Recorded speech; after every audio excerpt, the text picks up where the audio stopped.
Okay, in this video, I'm going to give my continued analysis of the AI bubble, as it is called. Many people think we are in an AI bubble, that it will eventually pop, and that the technology will not live up to the immediate expectations. Whereas others think that AI will continue to improve. And in fact, we have a paper here by Leopold Aschenbrenner that says AI will reach super intelligence by the year 2027. Let's dig into this paper. It's called Situational Awareness, the Decade Ahead. This was published in June 2024. It is an old paper. I think it's worth digging in to this year-old paper in order to analyze how accurate the projections have been 1 year later. To start, let's read the introduction of this paper. It says, "You can see the future first in San Francisco. Over the past year, the talk of the town has shifted from $10 billion compute clusters to $100 billion compute clusters to $1 trillion clusters. Every 6 months, another zero is added to the boardroom plans. Behind the scenes, there's a fierce scramble to secure every power contract still available for the rest of the decade, every voltage transformer that can possibly be procured. American big business is gearing up to pour trillions of dollars into a long unseen mobilization of American industrial might. By the end of the decade, American electricity production will have grown tens of percent from the shale fields of Pennsylvania to the solar farms of Nevada. Hundreds of millions of GPUs will hum. The AGI race has begun. We are building machines that can think and reason. By 2025/26, these machines will outpace many college graduates. By the end of the decade, they will be smarter than you or I. We will have super intelligence in the true sense of the word. Along the way, national security forces not seen in half a century will be unleashed, and before long, the project will be on. If we're lucky, we'll be in an all-out race with the CCP. If we're unlucky, an all-out war. Everyone is now talking about AI, but few have the faintest glimmer of what is about to hit them. NVIDIA analysts still think 2024 might be close to the peak. Mainstream pundits are stuck in the willful blindness of it's just predicting the next word. They see only hype in business as usual. At most, they entertain another internet-scale technological change. Before long, the world will wake up. But right now, there are perhaps a few hundred people, most of them in San Francisco and the AI labs, that have situational awareness. Through whatever peculiar forces of fate, I have found myself amongst them. A few years ago, these people were derided as crazy, but they trusted the trend lines, which allowed them to correctly predict the AI advances of the past few years. Whether these people are also right about the next few years remains to be seen, but these are very smart people, the smartest people I have ever met, and they are the ones building this technology. Perhaps they will be an odd footnote in history. Or perhaps they will go down in history, like Szilard and Oppenheimer and Teller. If they are seeing the future even close to correctly, we are in for a wild ride. This analysis and introduction is, of course, very dramatic, and I share a lot of the opinions and the wide implications of this technology if it is true that what he says is going to happen. So he continues here. He says, "Let me tell you what we see." And he opens up the outline of the paper that we can dig into here in the table of contents. Now, note that the author says each essay is meant to stand on its own, but he strongly encourages people to read the series as a whole. We're going to start with section 1, from GPT-4 to AGI, counting the OOMs, that is the orders of magnitude. It says, AGI by 2027 is strikingly plausible. GPT-2 to GPT-4, took us from preschooler to smart high schooler abilities in 4 years. Tracing trend lines in compute, which is about 0.5 orders of magnitude or orders of magnitude per year. Algorithmic efficiencies, also about 0.5 orders of magnitude per year. And un-hobbling gains from chatbot to agent.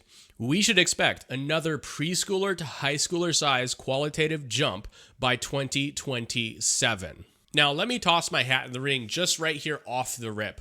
My opinion is that this analysis right here in section 1 uses extrapolation as its method of projection. It is extrapolating a trend line that has been consistent and linear on a log scale in the past, that is exponential, and yet we have yet to see how it's panned out. And we're going to look into that data, but what I'm saying is that extrapolation isn't really a sound process. If you are an engineer or somebody who does rigorous analysis in order to predict things, you're probably not going to use extrapolation. That is very dubious just on the onset. But let's look into the actual paper here. Again, this is a standalone essay. Each of these sections should stand on its own.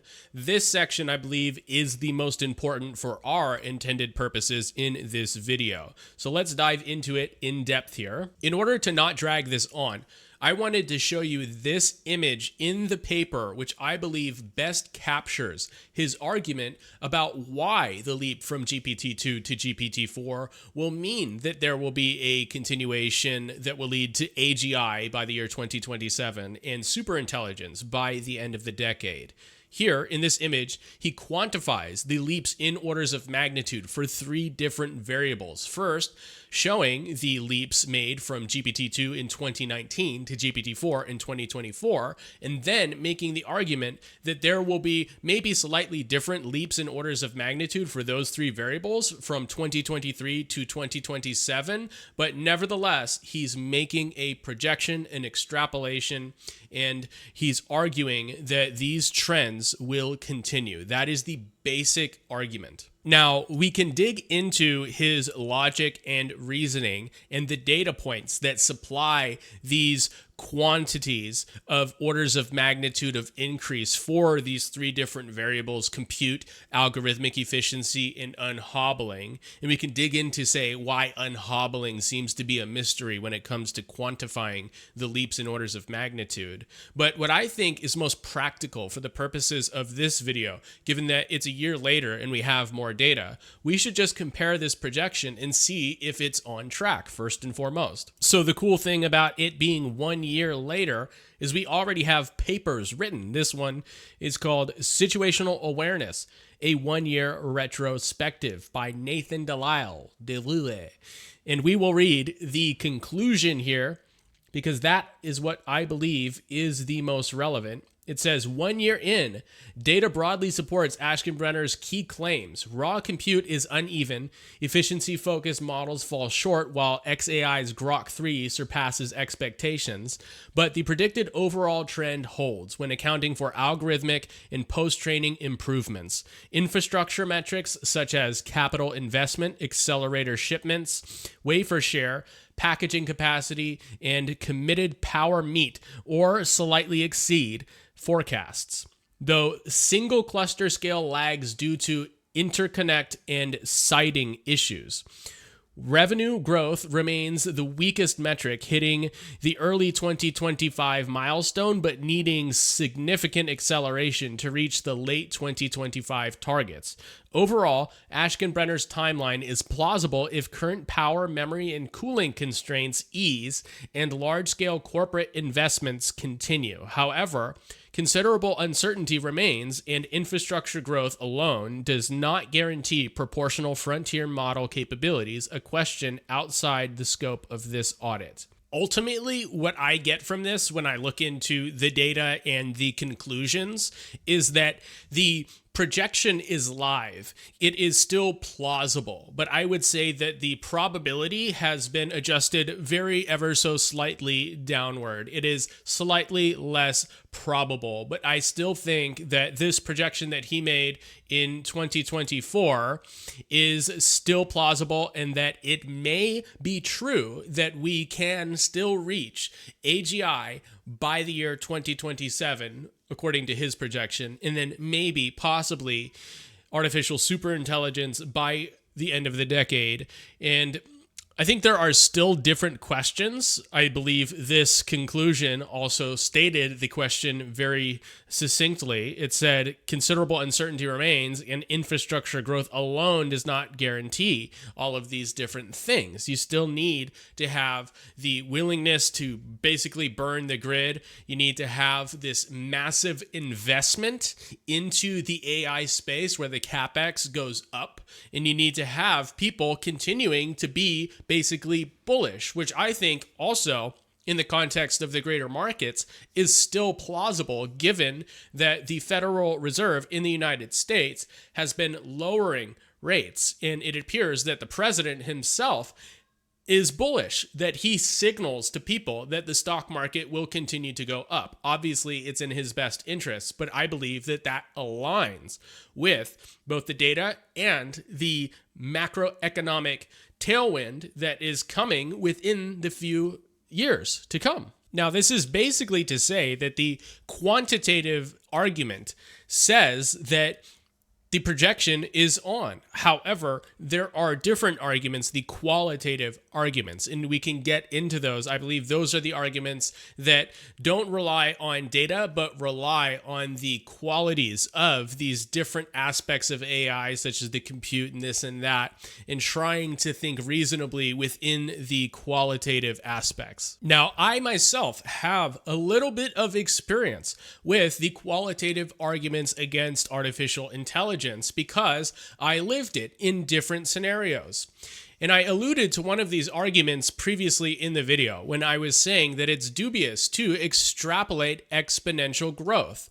As financial analysts often say, previous performance does not indicate future performance. It's something that people say in order to tell you that you shouldn't do those types of projections. So what my particular experience with this is with the Bitcoin stock to flow model.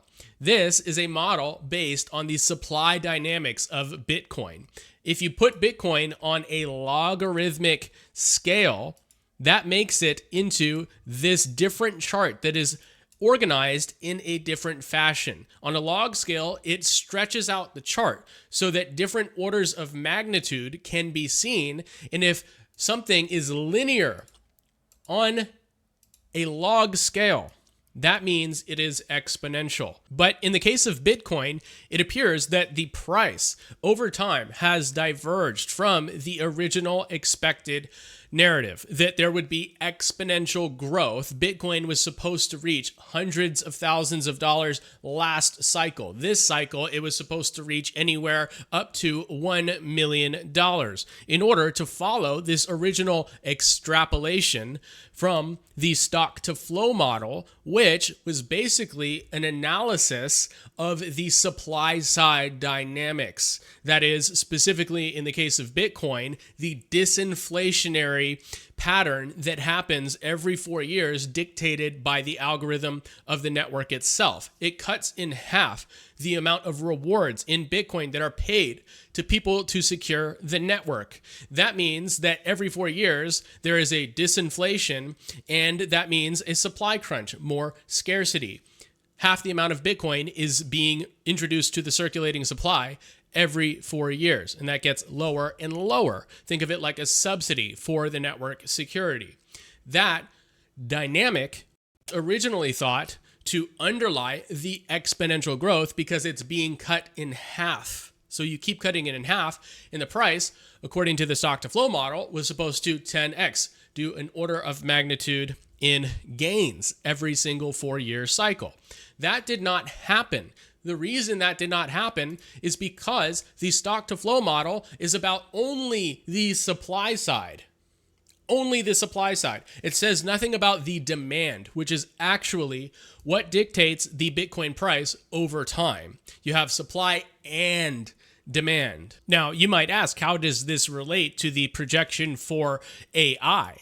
To me, it is eerily similar. The fact that Bitcoin stock to flow model was based on the supply side and then failed to meet the exponential projection because the demand side wasn't sufficient. And that is the same argument that I believe that these AI projectors are missing. They don't understand that a lot of these arguments about the capacity for the development of AI and the improvement of the technology doesn't necessarily map on to market fit, immediate use. They think that there's going to be this adoption curve that actually matches the curve for the capacity of the technology, which is the same argument almost as the stock to flow.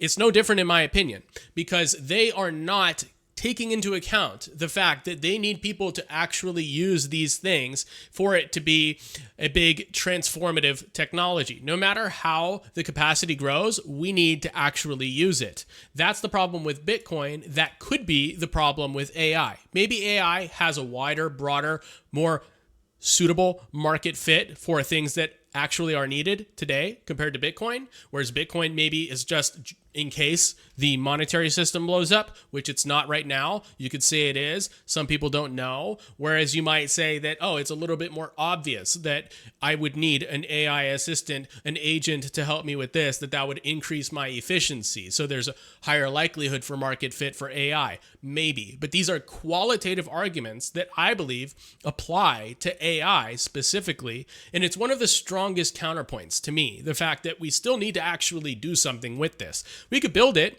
If you build it, they will come, is what people often say. But most people find that not to be true in practice. So my conclusion is basically that we don't know whether or not AI will be adopted at the same rate that it is actually improved upon.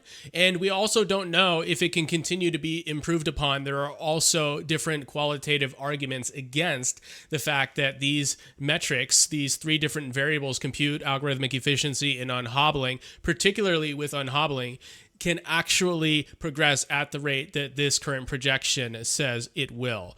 The un-hobbling is probably for another video, and I would like to look into the technicals of this technology, but for the sake of brevity, I would like to just say my conclusion for this video is that I'm uncertain, but I think it's still plausible.